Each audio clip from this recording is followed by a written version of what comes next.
வில்லங்கம் படைத்தவர்கள் இருக்கக்கூடிய இடங்களுக்கு அதிகமாக தன்னை அவங்களோடு இணைத்துக் கொள்ளக்கூடிய வாய்ப்புகளை இவங்களுக்கு உண்டு. அதனால தான் சத்துருக்களை வெல்லக்கூடியவர்கள்ங்கிறாங்க. அப்போ கோர்ட்டு கேஸ்லாம் அதிகமாக இவங்க சந்திப்பாங்க, பிரச்சனைகளை அதிகமாக சந்திப்பாங்க. அந்த பிரச்சனைகள் நடக்கிற இடத்துல இவங்க இருப்பாங்க. ரிஸ்கையே வாழ்க்கையாக வச்சு அதை சாதுரியமாக நுணுக்கமாக அதை ஜெயிப்பாங்க அப்படிங்கிறதெல்லாம் உண்டு. இன்னும் 4ஆம் பாவத்துக்கு பார்த்தீங்கன்னா சுகங்களை அதிகமாக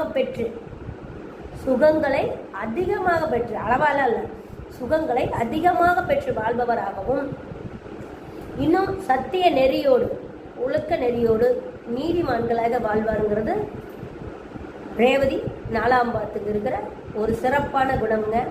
நான் 27 நட்சத்திரத்துக்கும் பாத ரீதியாக அதனுடைய மரங்கள் சின்னங்கள் ரீதியாக ஒரு சிறப்பான பலனை சொல்லியிருக்கேன்னு நினைக்கிறேன்.